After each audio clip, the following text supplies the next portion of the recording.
Bismillahirrahmanirrahim. Assalamualaikum warahmatullahi wabarakatuh. Innal hamdalillah nahmaduhu wa nasta'inu wa nastaghfiruh wa na'udzu billahi min shururi anfusina wa min sayyiati a'malina. May yahdihillahu fala mudilla lahu wa may yudlil fala hadiya lahu. Asyhadu an la ilaha illallah wa asyhadu anna Muhammadan abduhu wa rasuluh. La nabiyya ba'da. Amma ba'du. Alhamdulillahirabbil alamin. Segala puji bagi Allah SWT yang memberikan kita kesehatan, kesempatan kita bisa bertemu dalam kajian podcast Ulmu UA yang alhamdulillah kita berada pada bulan yang mulia, bulan Ramadan tahun 1445 Hijriah. Alhamdulillah, selawat dan salam kepada Nabi Muhammad SAW di penutup di akhir zaman, tidak ada nabi setelah beliau. Alhamdulillah, hari ini kita akan mengikuti kajian yang akan disampaikan oleh Ustadz Muhammad Nur Yasin Zain LC. Beliau adalah ketua dari Yayasan Miftahul Fitrah Surabaya. Tema untuk hari ini kita akan mendengarkan siraman rohani berjudul Ramadan, bulan musim ibadah.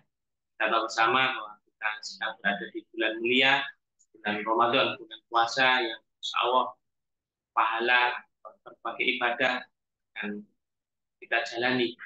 Untuk itu kita perlu mendapatkan ilmu dalam menjalani bulan Ramadan ini, biar selama menjalani bulan Ramadan ini kita tidak sia-sia dan kita bisa memaksimalkan berbagai ibadah dalam bulan Ramadan hari ini.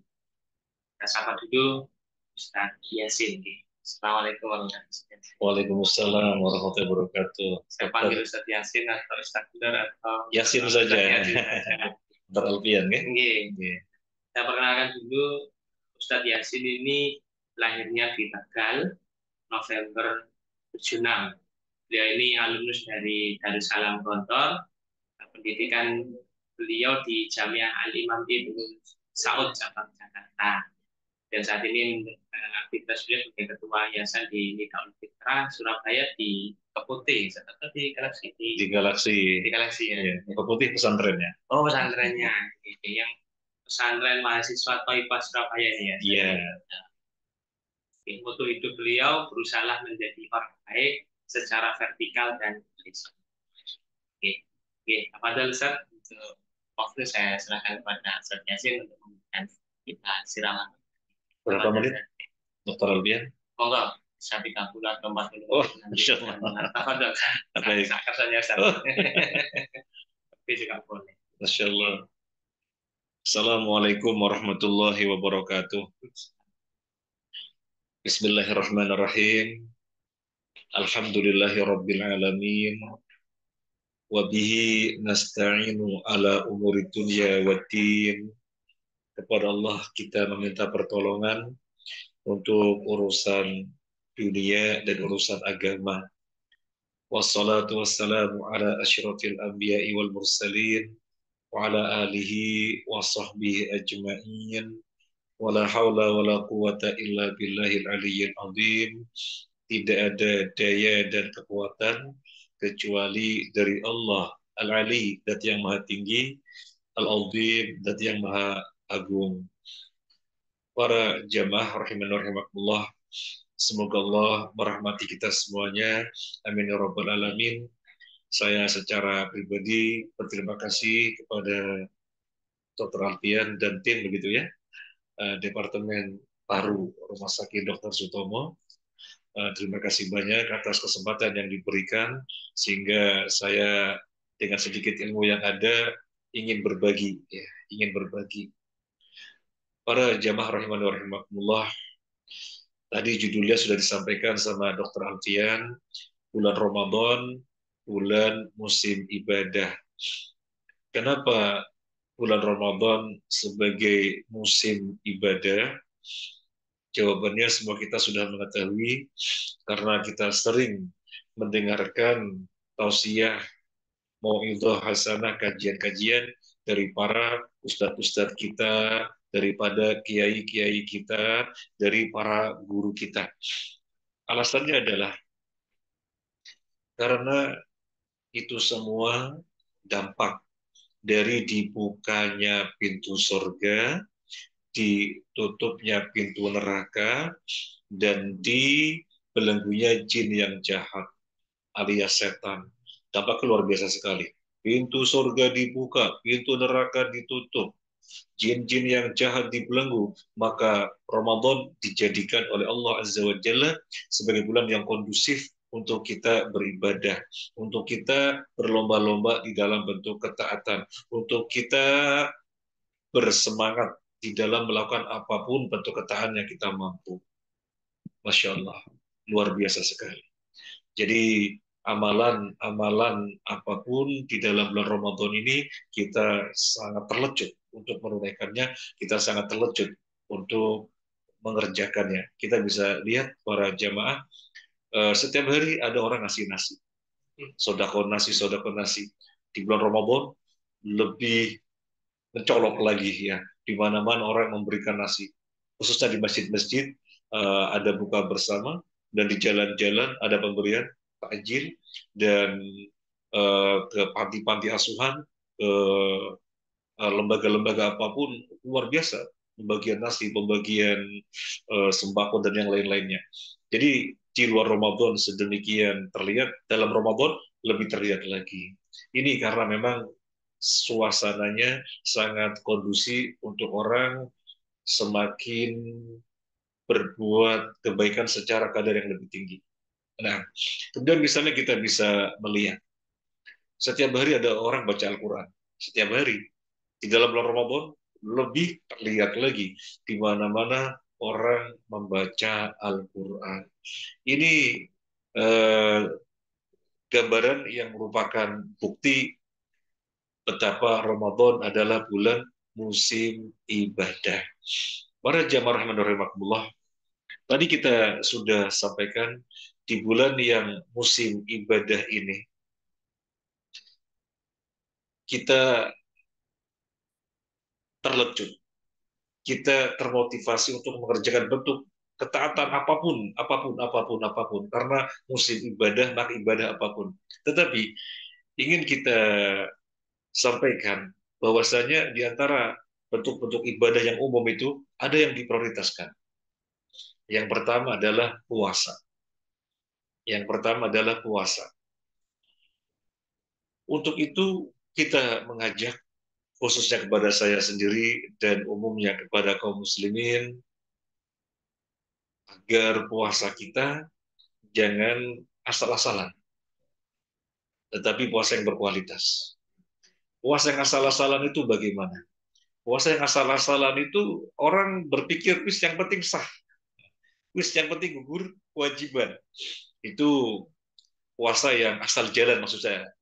Lebih halus asal jalan. Kalau asal-asalan kayaknya kok nggak enak ya. Puasa yang asal jalan, asal dikerjakan gitu ya. Jangan. Biasanya orang yang asal jalan puasanya bagi dia nggak makan, nggak minum, nggak menyentuh istri atau dicolek oleh suami gitu ya. Itu namanya sudah puasa. Ya betul itu puasa. Tapi baru sisi jasmani. Maka kita katakan kalau puasanya sebatas itu puasa asal jalan alias sekedar berharap sah alias sekedar sudah gugur kewajiban. Karena pengertian sah itu kan idza istafa asyartu wa ruknu. Kalau terpenuhi syarat dan rukun namanya sah. Tapi kan sayang sekali kalau tidak dapat pahala. Sayang sekali kalau pahalanya kemudian berkurang. Gara-gara dia hanya memperhatikan sisi puasa jasmani saja. Sisi rohaninya kurang diperhatikan. Nah ini yang mau kita sampaikan. Untuk tidak puasa asal jalan, maka jangan puasa jasmani saja, tapi juga puasa rohani. Dan isyaratnya sudah Nabi sampaikan. Bagaimana isyaratnya agar kita berpuasa rohani juga? Mari kita lihat hadisnya. Kita semua juga sudah sering mendengarkan dari penjelasan guru Ustadz Kiai kita. Hadis Nabi Shallallahu Alaihi Wasallam, "Ida soma ahadukum, fala yarfuth, wala yaskhab, wala yajhal, wa ida syatamahu ahad, au qatalahu, falyakul inni sha'im." Atau kama qala Nabi Sallallahu Alaihi Wasallam. Beliau bersabda, kalau seseorang di antara kalian berpuasa, jangan rofas. Apa rofas itu? Rofas itu berbicara jorok, berbicara tentang wanita yang maknanya atau yang isinya kontennya eh, ya jorok begitu ya, atau apa bahasanya ya, Hah? Tabu gitu ya. Demikian juga seorang lelaki, seorang wanita atau sesama wanita membicarakan tentang laki-laki dengan tema yang tidak etis untuk dibicarakan. Itu namanya rofat. Jangan rofat. Kemudian walayashab, jangan emosi, jangan marah, jangan teriak-teriak. Walayajhal, jangan berbuat kebodohan. Artinya apa? Jangan berbuat kebodohan. Artinya jangan berbuat sesuatu perkara yang tidak sesuai dengan ilmunya. Jangan berbuat sesuatu yang tidak sesuai dengan syariat. Jangan berbuat suatu perkara yang merupakan kemungkaran-kemungkaran. Karena seluruh kemungkaran menyelisih ilmu. Maka itulah pengertian kebodohan. Misalnya bohong, itu kebodohan. Kenapa? Karena syariat memerintahkan agar jujur. Misalnya curang, itu kebodohan. Karena syariat memerintahkan agar kita adil. Begitu. Kemudian misalnya kurangi timbangan. Nah, itu kebodohan. Kenapa kebodohan? Karena Islam memerintahkan agar berbuat sesuatu tidak dikurang-kurangi. Apa adanya, nimbang yang pas.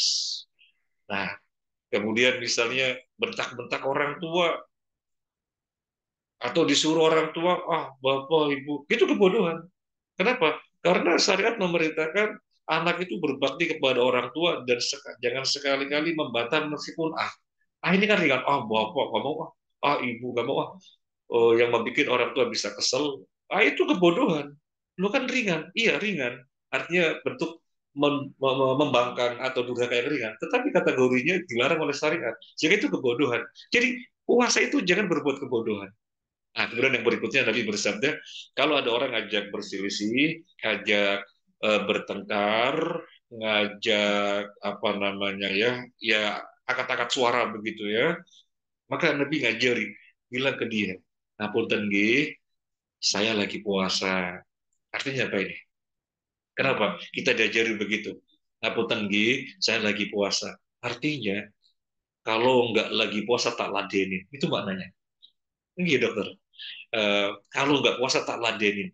Loh, saya ini loh pada pihak yang benar, pada pihak yang didolimi. Loh kok dia malah eh, semakin menantang gitu ya, ngajak berselisih, ngajak bertengkar. Maka kalau nggak puasa tak ladenin. Ini maknanya. Nah, kenapa Nabi mengajari seperti ini? Berarti kita kalah dong, bukan kalah, tapi mengalah demi Allah yang memerintahkan kita untuk jangan marah-marah, untuk jangan emosi karena lagi puasa. Berarti kita rendah dong, bukan rendah, tapi merendahkan diri demi Allah yang mana Allah memerintahkan kita jangan marah-marah, jangan emosi lagi puasa. Nah, sabda Nabi ini merupakan isyarat puasa tidak sekedar jasmani saja, nggak makan, nggak minum, nggak berhubungan suami istri. Bukan itu saja, tetapi juga puasa juga rohaninya. Coba tadi dilihat berapa perkara itu. Jangan rofah, ngobrol yang tidak etis, itu ya. Kemudian jangan marah-marah, jangan emosi, jangan berbuat kebodohan, jangan meladeni kalau diajak berselisih bertengkar. Ini isyarat bahwasanya puasa juga secara ruhan. Jadi jisman waruhan. Dan Nabi SAW menginformasikan kita adanya ancaman orang yang berpuasa sekedar sah saja. Yang tadi sudah kita sampaikan. Apa kata Nabi? Malam yada' qawla zur wal amal bihi falaysa lillahi hajatun fi ayyada' ta'amahu wa syarabahu.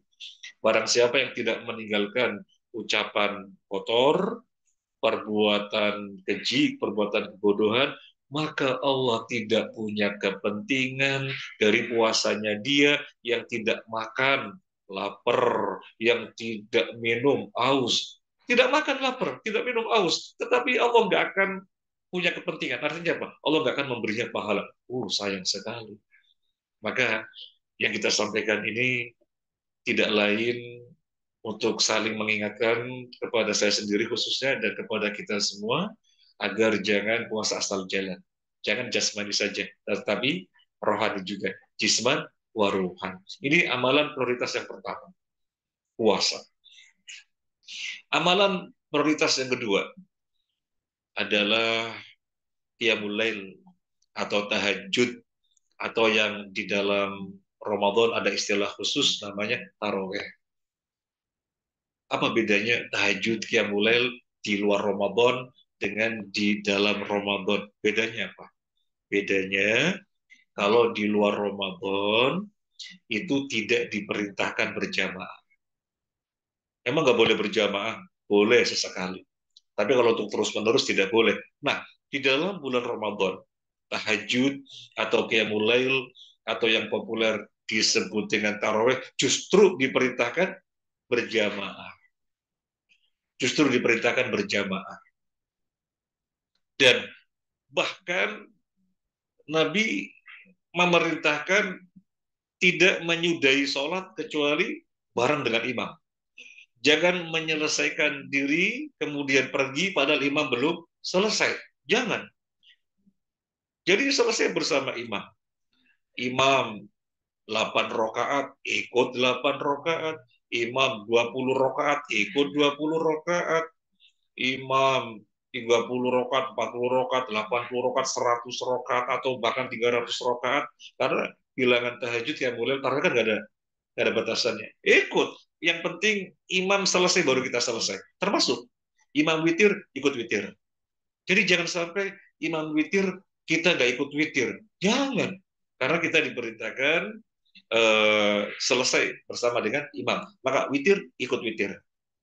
Loh, misalnya ada yang bertanya begini, tapi kan nanti malam saya mau nambah sholat. Nah, karena sudah terbiasa tahajud, jam 3 atau tengah 3 atau tengah 4 misalnya gitu ya, atau jam 2 sudah terbiasa tahajud.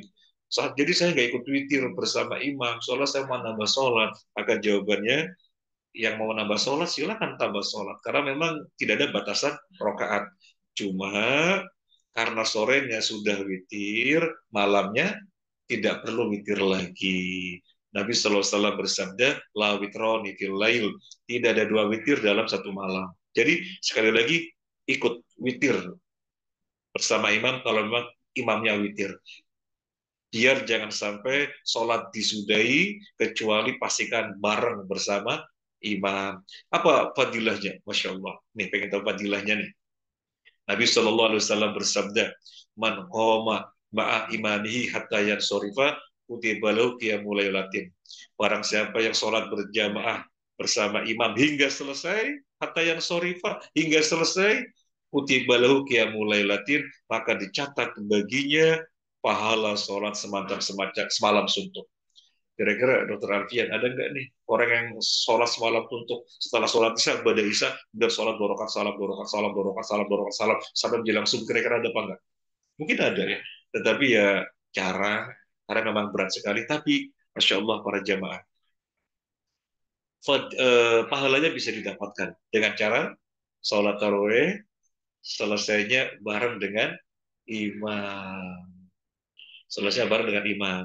Sekaligus membicarakan masalah sholat taraweh, silahkan mengejar rakaat yang banyak, tetapi dengan memperhatikan rukunnya. Soalnya informasinya ada sebagian komunitas kaum muslimin yang mau mengejar rakaat banyak ya, mungkin 20 rakaat atau lebih, tapi akhirnya ada rukun yang kelewatan, yaitu tumak ninah. Wah, nggak sah itu. Karena tumak ninah itu rukun. Rukun itu perkara yang tidak boleh tidak harus ada. Seperti misalnya orang mau makan, rukunnya ada apa? Orang mau makan rukunnya ada apa? Ada nasi, ya.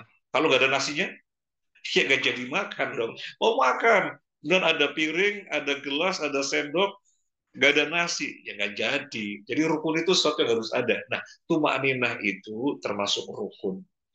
Nah, ini kita sampaikan kepada kaum muslimin, silahkan mengejar rokaat yang banyak, karena memang rokaatnya tidak ada batasan, tetapi tetap dengan memperhatikan tumak ninah. Ini amalan prioritas yang kedua. Yang pertama tadi apa? Puasa. Yang kedua tarawih atau tahajud atau qiyamul lail.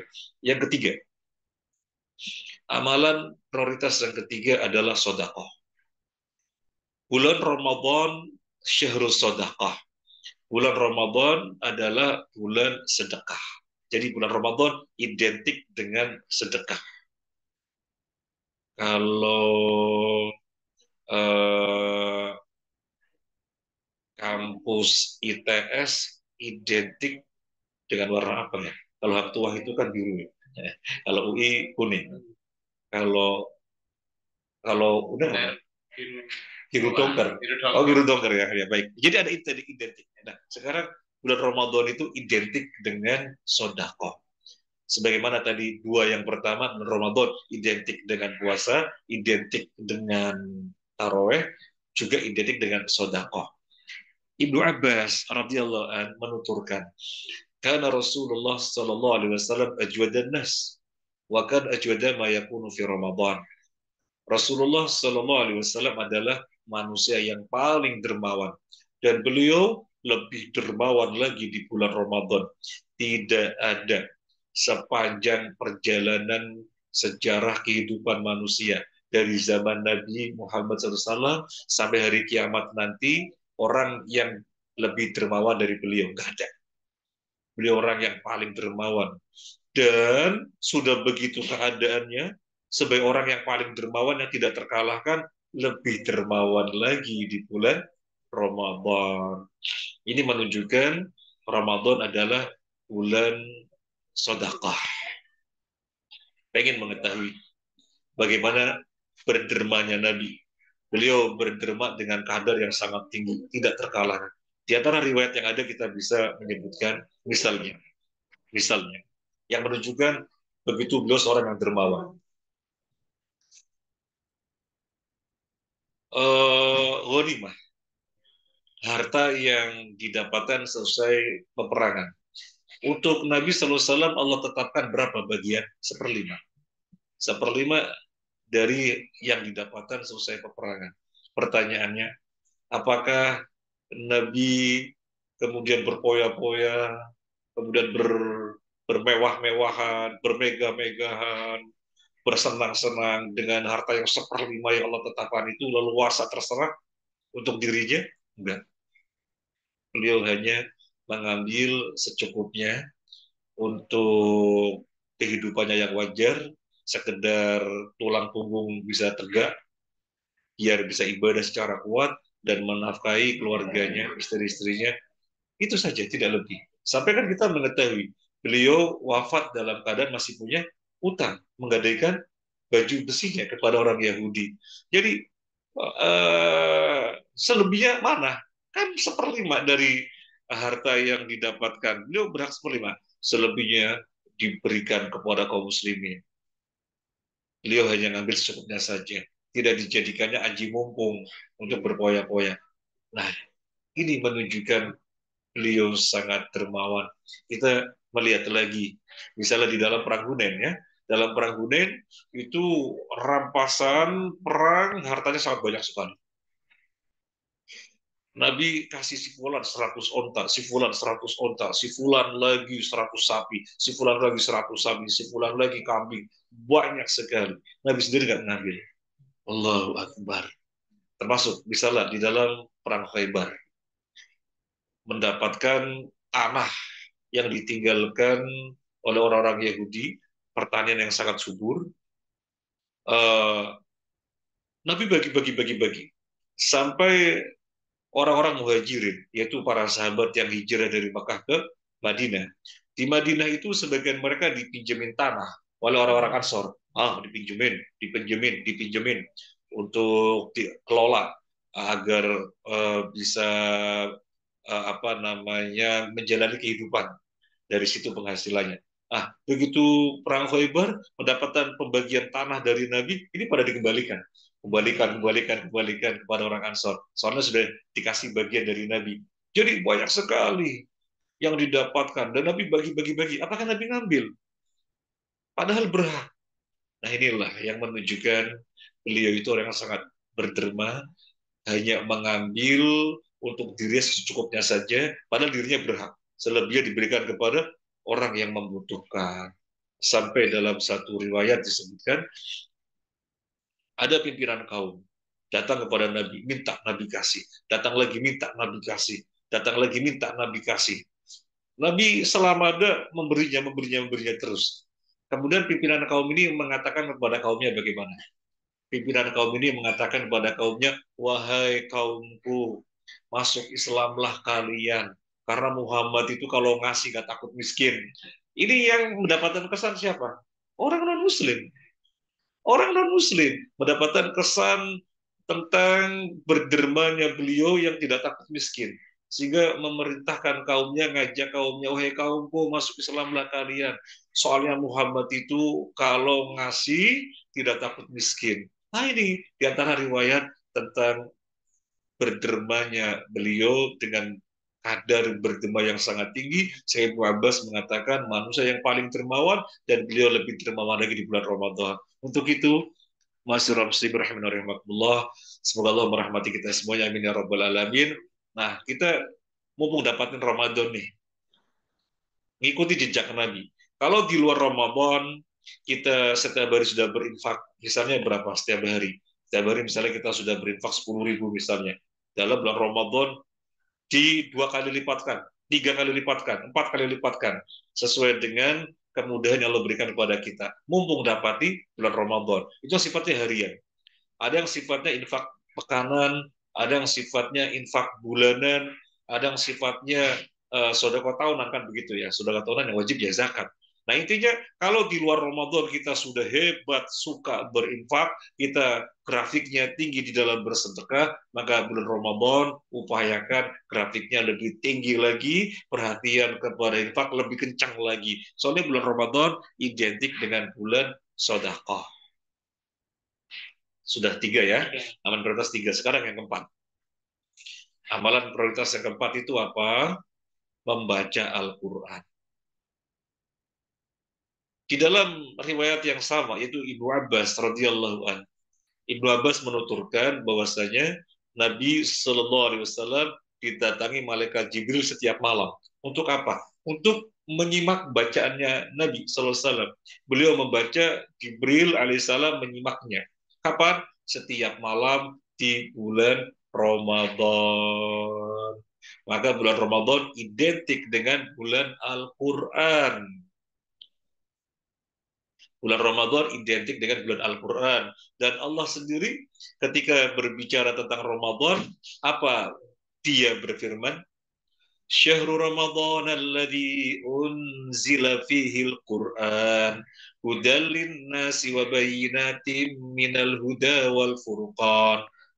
Ramadan, bulan yang di dalamnya diturunkan Al-Qur'an. Nah, jadi Ramadan identik dengan Al-Qur'an. Dan para orang-orang soleh, as-salafus soleh, pendahulu kita memberikan keteladanan yang luar biasa. Kenal Imam Syafi'i apa tidak? Semuanya pasti kenal dong. Imam Syafi'i dalam bulan Ramadan setiap hari hatam 2 kali. Sekali hatam berapa juz? 30 juz. Kalau 20, kalau 2 kali hatam, ya 30 juz, 30 juz. Allahu Akbar. Jadi siang malam membaca, termasuk di dalam sholatnya, sehari hatam 2 kali. Itu Imam Syafi'i rahimahullah ta'ala. Kemudian yang pendahulunya Imam Abu Hanifah, hatam Al-Quran setiap hari sekali hatam. Imam Ahmad, generasi atau murid Imam Syafi'i, hatam Al-Quran setiap hari. Kemudian Imam Bukhari, muridnya Imam Ahmad. Kita kan sering baca hadis ya, Rawahul Bukhari, begitu ya. Imam Bukhari membaca Al-Quran hatam setiap hari sekali. Nanti malamnya juga baca, tetapi 3 malam hatam. 3 malam hatam. Kalau untuk siang harinya, setiap hari hatam. Di malam harinya juga baca, tetapi 3 malam hatam, 3 malam hatam, 3 malam hatam. Khusus di bulan Ramadan. Kira-kira kita hatam berapa kali nih? Tergantung kita.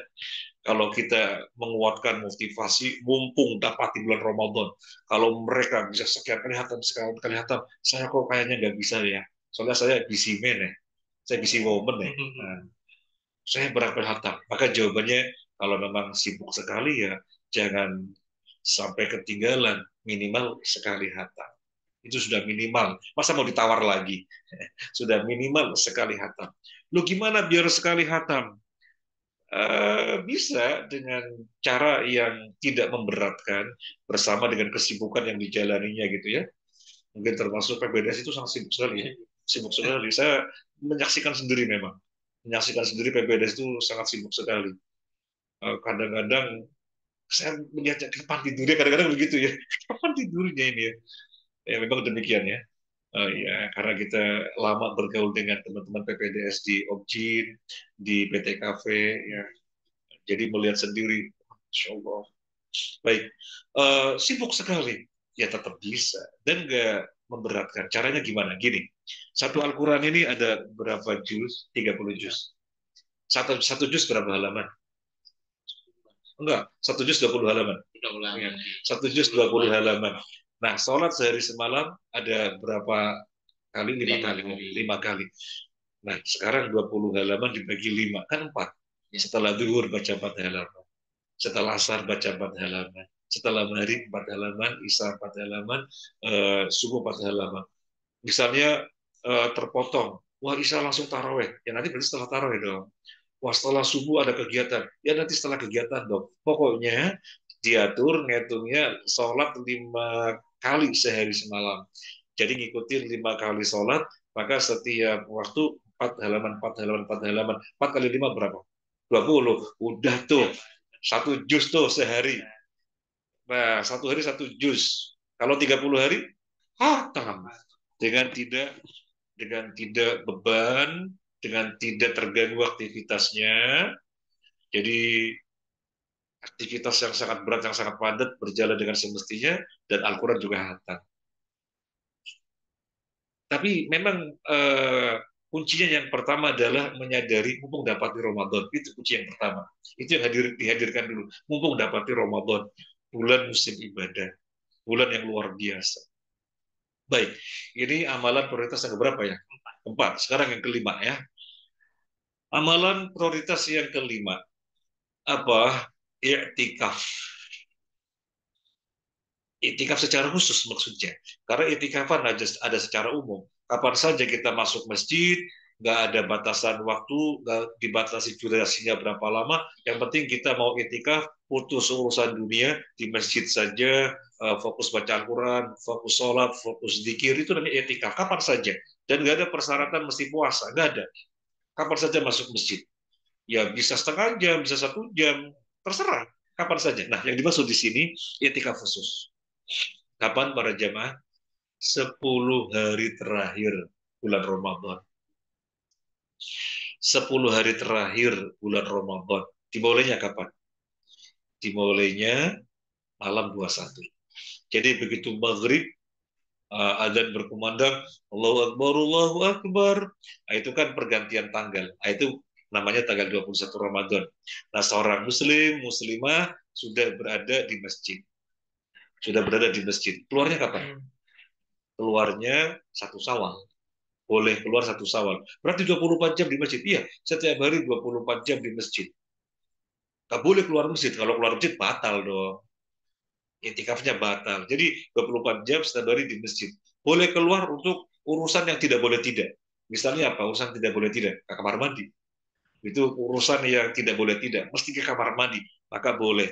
Atau perkara lain yang memang seseorang harus melakukannya. Misalnya berobat ke dokter, nggak boleh tidak harus berobat ke dokter, maka dia keluar dari masjid, rumah sakit atau ke klinik atau ke praktek di rumah, begitu sudah selesai kembali lagi ke masjid, itikafnya tidak batal. Nah ini itikaf khusus. Nabi SAW selalu melakukan. Istri-istri beliau ketika beliau wafat pada itikaf 10 hari terakhir bulan Ramadan ini. Nah sekarang pertanyaannya dokter, gimana ya? Kayaknya kok susah ya. Kita masih aktif, terikat dengan instansi, atau masih sibuk yang tidak mungkin ditinggalkan. kalau begitu kaedahnya mala yudraku kulluhu la yudraku ba'duhu. Sesuatu yang tidak bisa diraih keseluruhannya, maka tidak ditinggalkan sebagiannya. Ya, kalau tidak bisa full setiap hari 24 jam, 24 jam, ya apa yang bisa kita mampu, apa yang bisa kita lakukan? Mungkin malamnya saja, ya silakan. Suatu ketika malamnya nggak bisa, ya siangnya. Pokoknya kita harus nataharra, berupaya keras, ya. Harus muhawil, ya, hulal muhawala, harus effort, bahwasanya ini mumpung Ramadan, 10 hari terakhir, sebaik-baiknya malam dari perjalanan waktu 1 tahun yang terbaik adalah 10 hari terakhir Ramadan. Maka jangan disia-siakan. Kalau nggak bisa full ya malamnya. Oh malamnya juga nggak bisa. Ya sudah, bagian dari malam. Mungkin sepertiga malamnya. Kalau orang benar-benar memperhatikan ini, maka insya Allah dipastikan dapat Lailatul Qadar. Karena Lailatul Qadar adanya di antara malam-malam di 10 hari terakhir bulan Ramadan. Ini yang bisa kita sampaikan, dokter. Ya. Jadi ini amalan-amalan prioritas. Jadi bulan Ramadan identik dengan puasa, bulan Ramadan identik dengan tahajud, qiyamul taraweh, bulan Ramadan identik dengan sodako, bulan Ramadan identik dengan Al-Quran, bulan Ramadan identik dengan etikaf. Ini yang prioritas yang kita memperhatikan secara khusus. Selebihnya umum apapun. Karena bulan Ramadan adalah bulan musim ibadah. Ini dulu Dr. Alfian yang bisa kita sampaikan nih. Alhamdulillah, pencerahnya kita mendapatkan ilmu, mumpung kita masih di awal-awal Ramadan, kita bisa memaksimalkan Insya Allah. ibadah, ingatkan bahwa puasa, kemudian tadi saya juga ingatkan tentang taraweh, kemudian sodako, baca Quran dan itikaf. Di sini Ustaz ada pertanyaan di Zoom peserta yang hadir di online. Assalamualaikum Ustaz Yasin. Waalaikumsalam warahmatullahi. Mohon izin bertanya, jika ada orang yang sedang sakit dan tidak berpuasa selama Ramadan, bagaimana menggantinya? Apakah puasanya boleh diganti dengan fidyah ataukah mengganti puasa di hari yang lain? Bismillah, alhamdulillah, wassalatu wassalamu ala rasulillah wa ala alihi wa ashabihi wa wala wa ba'd. Kepada yang bertanya, Habibakumullah, semoga Allah menjaga antum dan kita semuanya, amin ya rabbal alamin. Sakitnya dilihat. Apakah sakit yang secara medis tidak ada harapan sembuh? Kan dokter yang mengetahui. Ini sakit tidak ada harapan sembuh. Atau sakit yang ada harapan sembuh dengan upaya pengobatan dan upaya lainnya gitu ya. Jadi dilihat. Kalau memang sakitnya adalah sakit yang tidak ada harapan sembuh, maka kan tetap nggak bisa puasa, jadi nggak mungkin bisa mengkodok. Nggak mungkin bisa mengkodok. Berat orang sakit yang tidak bisa puasa, nggak ada harapan sembuh. Kapan waktu puasa? Nggak ada waktunya. Nah kalau begitu, digantinya dengan fidyah. Per hari setengah sok alias 2 mud.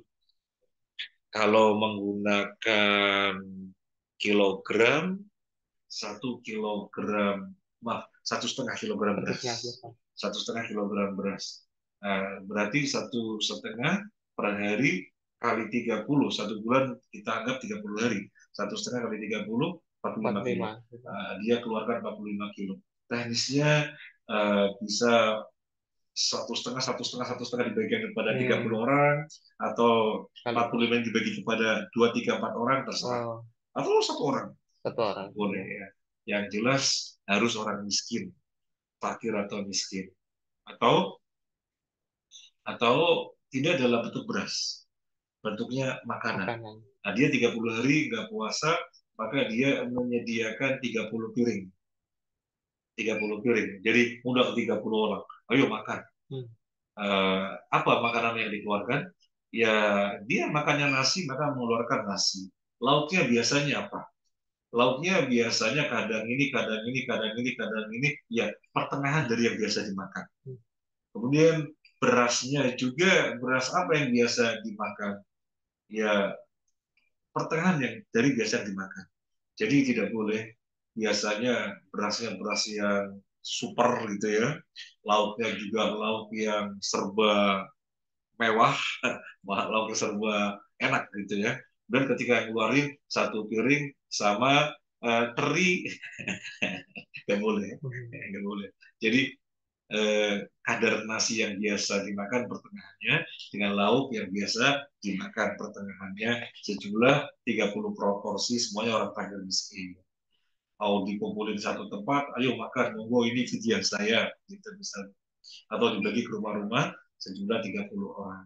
Dan Anas bin Malik radhiyallahu melakukannya.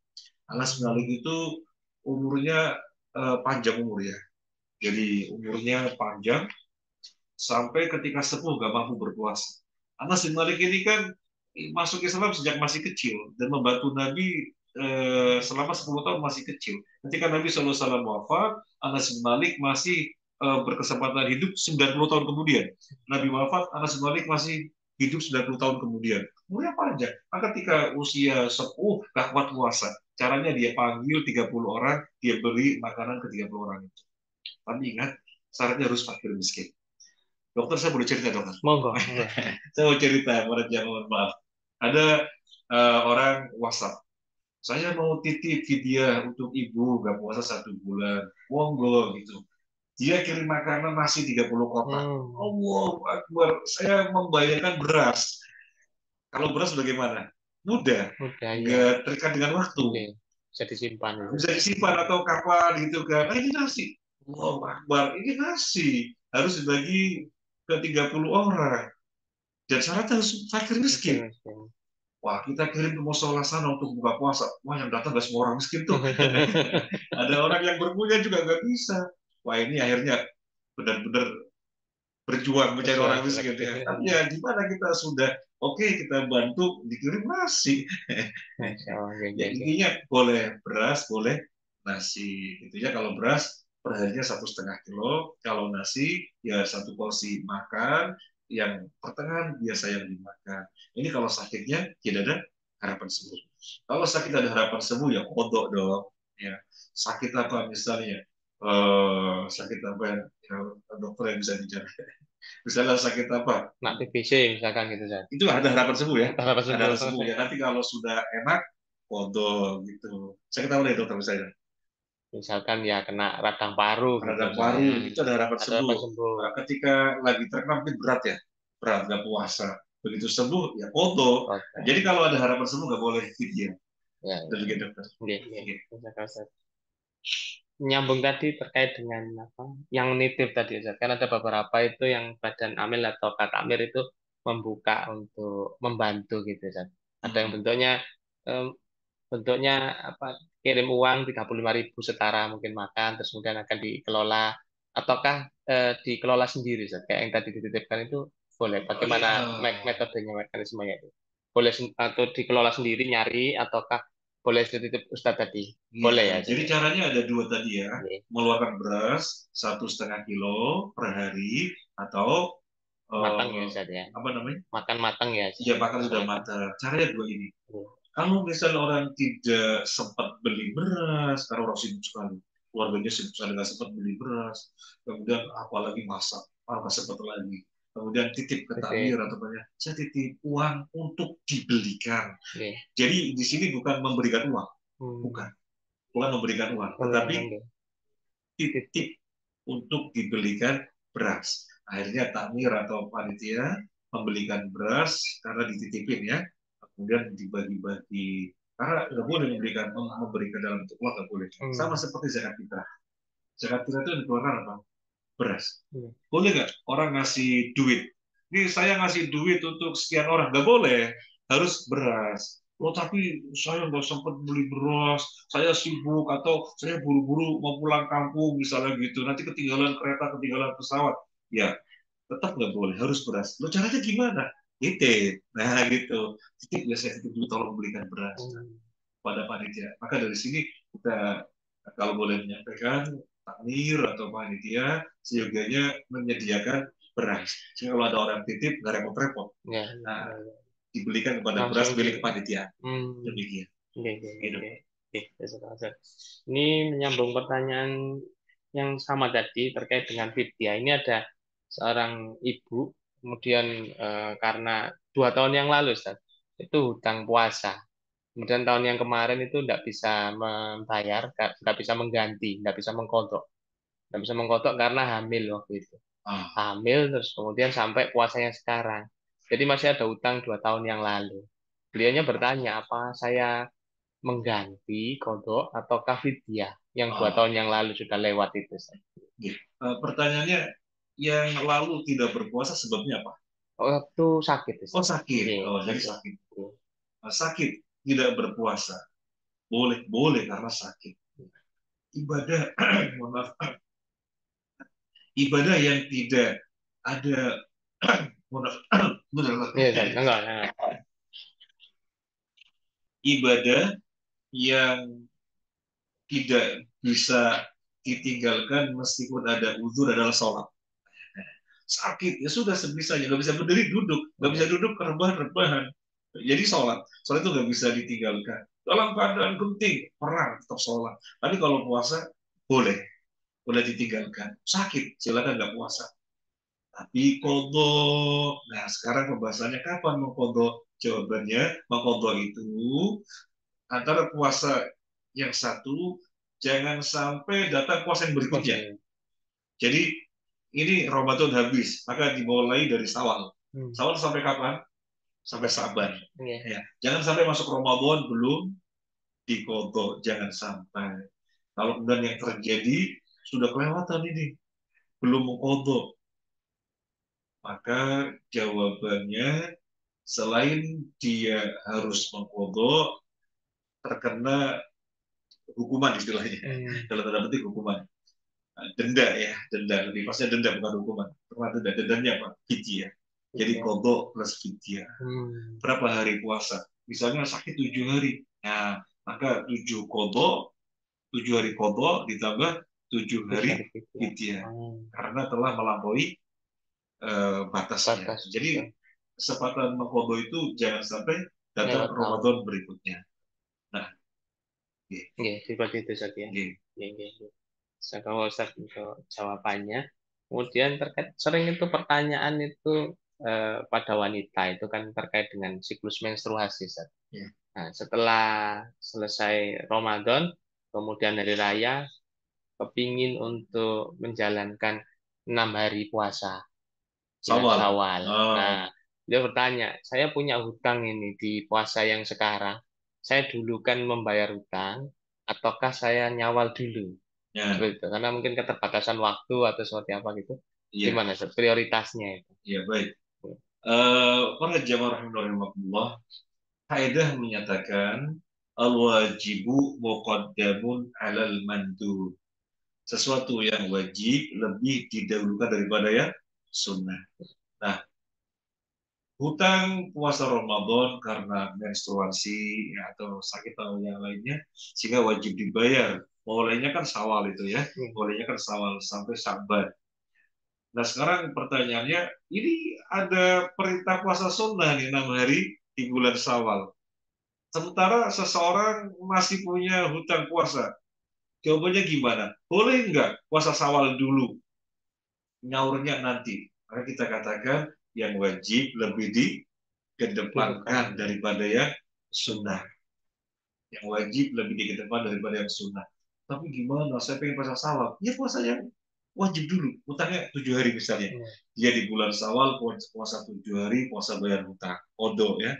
Nah setelah selesai puasa 6 hari. Maka kita katakan puasa 6 hari Syawal yang dilakukan oleh para wanita itu pahalanya lebih besar daripada kaum lelaki. Kenapa? Karena perjuangannya lebih besar. Nabi SAW bersabda kepada Aisyah radhiyallahu anha, "Al-juruki hasban nasibiki." Pahala yang Anda dapatkan sesuai dengan tingkat kelebihan Anda, tingkat perjuangan Anda. Laki-laki kalau mau puasa Syawal, puasa aja. Wong nggak ada hutang karena menstruasi, karena haid nggak ada, mau puasa puasa saja. Sementara wanita kalau mau puasa 6 hari Syawal, wah bayar hutang dulu. Jadi perjuangannya lebih berat, maka pahalanya lebih besar. Dan kita bisa melihat dari redaksi hadisnya, Nabi bersabda, "Man soma Ramadana summa atba'ahu sitan min Syawal kana kasiyamid dahri. Hmm. Man soma ini fil madi ya Ustaz ya. Karena dokter Arifan ini dokter yang Ustaz dari pesantren. Man soma ini fil madi, artinya menunjukkan telah usai, telah selesai. Man soma Ramadana, barang siapa yang telah selesai puasa Ramadan kemudian diikuti 6 hari Syawal, maka dia mendapatkan pahala seperti puasa 1 tahun penuh. Nah, kalau masih punya hutang puasa, namanya sudah menyelesaikan apa belum? Belum, karena masih punya hutang. Maka diselesaikan dulu sehingga tidak punya hutang, maka sesuai dengan makna bahasa man soma Ramadan. Barang siapa yang telah selesai puasa Ramadan, kemudian puasa kembali Syawal, maka yang masih punya hutang ditunaikan dulu. Memang ada sebagian ulama yang mengatakan boleh kok puasa 6 hari Syawal dulu, soalnya waktunya terbatas. Dan puasa mengkodok luas sekali sampai Sya'ban. Ada yang mengatakan demikian, tetapi mohon maaf, kalau yang ditanya Pak Yasin tidak mengambil pendapat ini. Karena Syekh bin Baz, Syekh Utsaimin menjawab sebagaimana yang tadi sudah saya sampaikan, al-wajibu muqaddamun alal mandub. Yang wajib lebih dikedepankan daripada yang sunnah. Allah. Ini ada lagi pertanyaan Ustaz terkait dengan iktikaf tadi Ustaz. Etika. Iya, ini kan kita ini bekerja juga Ustaz. Ya. Jadi untuk melakukan seperti yang dilakukan Rasulullah 10 hari terakhir full itu Siang nggak malam dan sanggup. malam 24 Iya, jam nggak setiap sanggup. hari. Ya, kita biasanya itu melakukan itikaf itu nanti setelah pada terawih gitu. Pulang malamnya terus ke masjid, misalnya ke Masjid Agung, Masjid Al-Fal atau masjid yang lain sampai nanti sahur, kemudian sholat subuh habis itu pulang.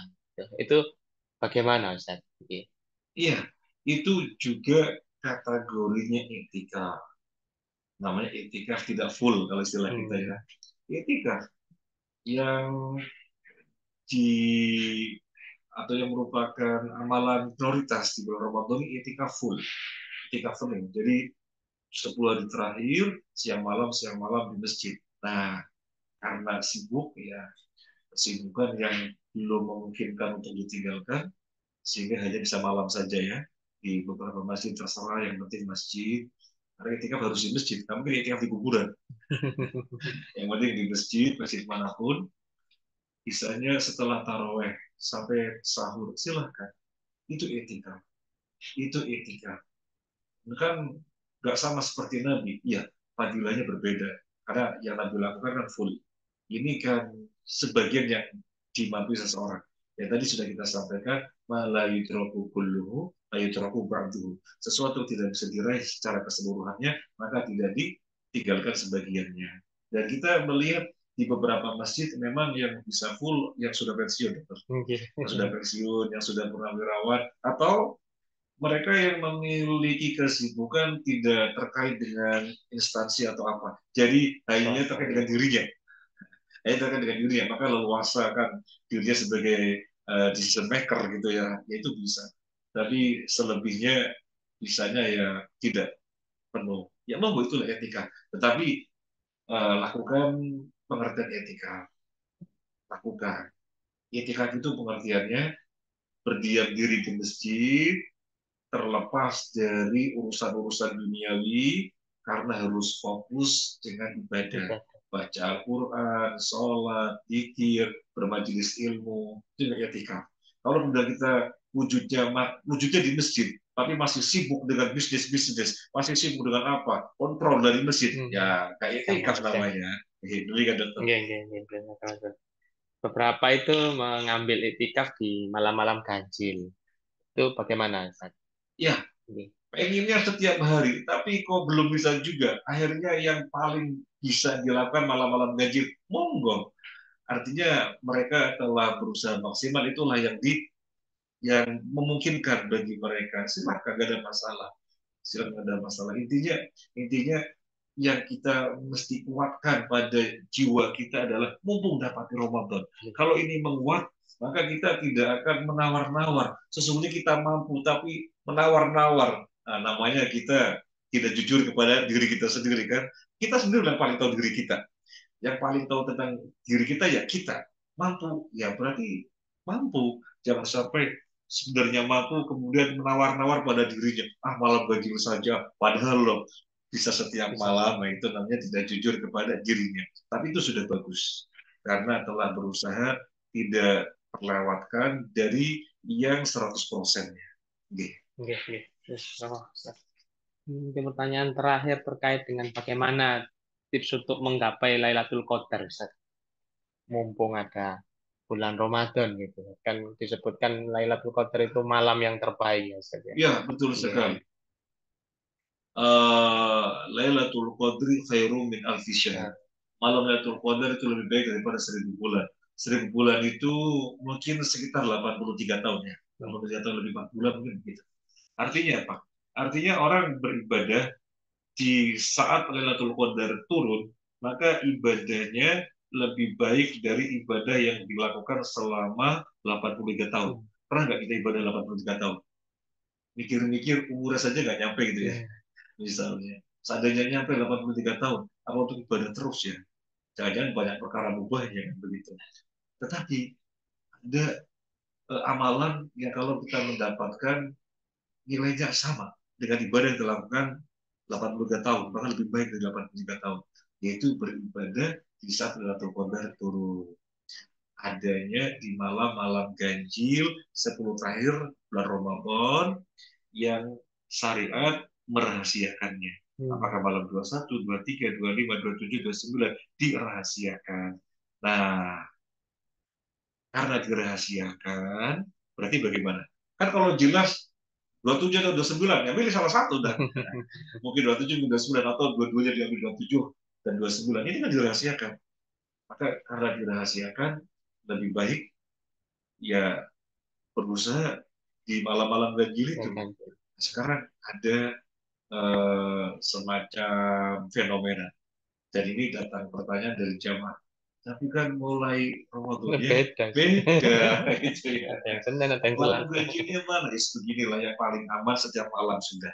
Jadi tips untuk mendapatkan Lailatul Qadar setiap malam pastikan lagi ibadah. Mungkin sholat, mungkin baca Al-Quran, mungkin zikir, berhalaqah ilmu. Maka ibadah yang dilakukan itu meskipun hanya sebentar, paling berapa menit atau berapa jam, tapi dinilai dia melakukannya selama 83 tahun lebih atau 1000 bulan. Ya. Jadi luar biasa sekali. Makanya kan para sahabat senang dengan datangnya bulan Ramadan. Abu Hurairah menuturkan para sahabat senang dengan datangnya bulan Ramadan. Kenapa? Ya diantaranya ini.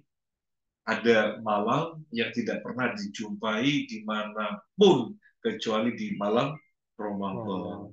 Maka semoga Allah memberikan kita taufik agar bisa melakukan amalan prioritas tadi, selain amalan-amalan yang umum, juga memberikan kekuatan kepada kita agar semangat meraih Lailatul Qadar.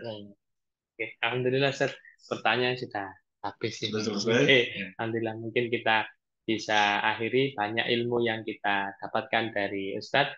Kita reminding, kita recharge lagi setiap tahun Ramadan datang, kita ingatkan lagi ilmunya sehingga kita bisa memaksimalkan. Mungkin setahun yang lalu sudah dapat ilmu lupa, kita ingatkan lagi, kita ingatkan dari Ustadz. Oke, mungkin kita bisa akhiri Ustadz. Baik. Oke, ditutup dengan kafal. Baik, kita tutup untuk majelis. Subhanakallahumma wa bihamdika asyhadu an la ilaha illa anta astaghfiruka wa atubu ilaik. Terima kasih atas kebersamaannya. Mohon maaf atas hal-hal yang kurang berkenan. Saya ucapkan terima kasih yang sebesar-besarnya kepada Departemen Paru Rumah Sakit Dr. Sutomo yang memberi kesempatan saya untuk berbagi ilmu meskipun sedikit ini ya, tapi semoga bermanfaat. Terima kasih Dr. Alfian. Terima kasih banyak. Assalamualaikum warahmatullahi wabarakatuh. Waalaikumsalam warahmatullahi wabarakatuh. Terima kasih Ustaz Yasin yang telah memberikan kajian kepada kita dari Departemen Pulmonologi Ilmu Kedokteran Respirasi FK UNER Rumah Sakit Dr. Sutomo, Rumah Sakit UNER, mengucapkan terima kasih banyak kepada Ustadz dan seluruh tim panitia PPDS dan seluruh peserta kajian hari ini. Semoga bermanfaat dan menjadi motivasi kita untuk terus meningkatkan ibadah. Masih mumpung, masih banyak bulan hari-harinya di bulan Ramadan ini. Saya selaku moderator ini mengucapkan Permohonan maaf bila selama memandu acara ada kurang-kurangnya. Billahi taufiq wal hidayah. Assalamualaikum warahmatullahi wabarakatuh. Waalaikumsalam. Waalaikumsalam. Ini sudah dapat pendukung. Terima kasih Pak Ustadz. Di Sudirmannya kemana? Oke. Matur nuwun.